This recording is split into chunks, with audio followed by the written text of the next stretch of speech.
Hello friends, ओम श्री गणेशाय नमः। आप सभी का हमारी यूट्यूब चैनल पे हार्दिक स्वागत है।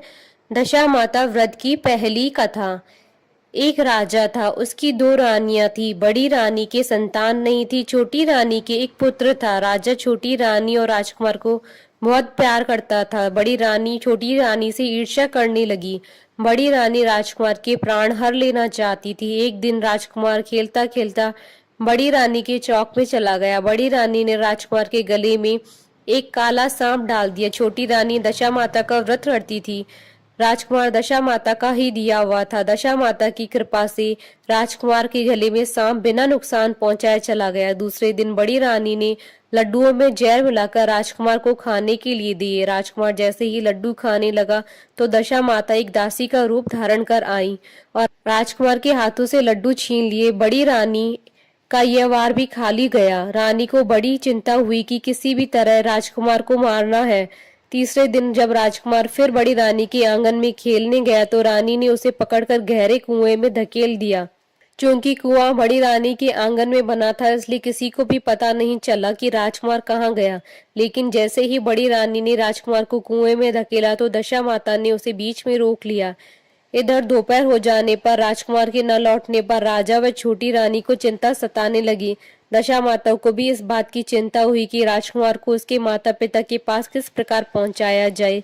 राजकुमार को तलाश करने वाले कर्मचारी निराश होकर बैठ गए थे। राजा व छोटी रानी पुत्र शोक में रोने लगे। तब दशा माता ने एक भिखारी का रूप धारण किया और राजकुमार को गले से लगाए राजद्वार पर पहुंची। वह राजकुमार को एक वस्त्र में छिपाए हुए भिक्षा मांगने लगी। सिपाहियों ने उसे धुतकार कर कहा, तुझे भिक्षा की पड़ी है, यहाँ तो राजकुमार खो गया है। सारे लोग दुख और चिंता से व्याकुल हो रहे हैं। इस पर दशा माता बोली, भाइयों, पुण्य का प्रभाव बड़ा ही विचित्र होता है। यदि मुझे भिक्षा मिल जाए तो संभव ही खोया हुआ राजकुमार तुम लोगों को मिल जाए। यह कहकर वह धैर्य पर पैर रखने लगी। सिपाहियों ने उन्हें आगे बढ़ने से रोका। उसी समय दशा माता ने बालक का पैर वस्त्र से बाहर कर दिया। सिपाहियों ने समझा कि कुंवर उनके हाथों में है, इसलिए उसे अंदर जाने दिया। दशा माता कुंवर को लिए हुए भीतर चली गईं। उसने राजकुमार को चौक में छोड़ दिया और वापस चली गई। परंतु रानी ने दशा माता रूपी भिखारन को देख लिया था। उसने कहा, खड़ी रहो और कौन हो तुमने 3 दिन मेरे बेटे को छिपाकर कहाँ रखा? तुमने ऐसा क्यों किया? तुम्हें मेरे इस प्रश्नों का उत्तर देना होगा। दशा माता उसी समय ठहर गई। उन्होंने बताया कि मैं तुम्हारे पुत्र की चोरी करने वाली नहीं हूँ। मैं तुम्हारी आराध्य देवी दशा माता हूँ। मैं तुम्हें सचेत करने आई हूँ कि बड़ी रानी तुमसे ईर्ष्या रखती है।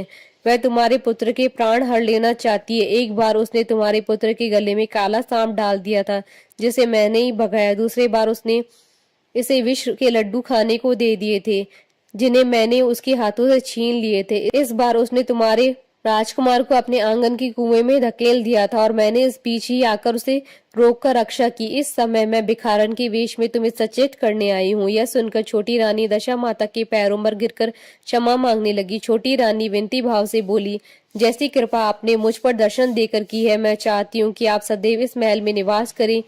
मुझसे जो सेवा पूजा होगी मैं करूंगी। इस पर दशा माता बोली, मैं किसी घर में नहीं रहती हूँ। जो श्रद्धा पूर्वक मेरा ध्यान व स्मरण करता है, मैं उसी के हृदय में निवास करती हूँ। मैंने तुम्हें साक्षात दर्शन दिए हैं, इसलिए तुम सुहागनों को बुलाकर उन्हें यथाविधि आदर सत्कार के साथ भोजन करवाओ और नगर में ढिंढोरा बिठवा दो कि सभी लोग मेरा डोरा ले और व्रत करें। इतना कहकर दशा माता अंतर ध्यान हो गई। रानी ने अपने राज्य की सौभाग्यवती स्त्रियों को निमंत्रण देकर बुलाया और उपटन से लेकर शिरोआभूषण श्रृंगार कर उनकी यथाविधि सेवा कर भोजन करवाया और दक्षिणा में गहने आदि देकर विदा किया। रानी ने अपने राज्य में ढिंढोरा पिटवा दिया कि अब से सब लोग दशा माता का डोरा लिया करें। बोलिए दशा माता की जय। आशा करती हूँ कि आपको दशा माता व्रत की पहली कथा का ये वीडियो पसंद आया होगा, तो आप इस वीडियो को अधिक से अधिक लाइक और शेयर कीजिएगा ताकि सभी भक्तों को इस वीडियो का लाभ प्राप्त हो सके। आप हमारे चैनल को सब्सक्राइब जरूर कीजिएगा अगर अब तक नहीं किया है तो, ताकि आप और हम कनेक्टेड रहें। साथ ही प्रेस करना ना भूलिएगा बेल आइकन को, जिससे नए वीडियो से रिलेटेड नोटिफिकेशन आपको तुरंत प्राप्त हो सके। ओम श्री गणेशाय नमः।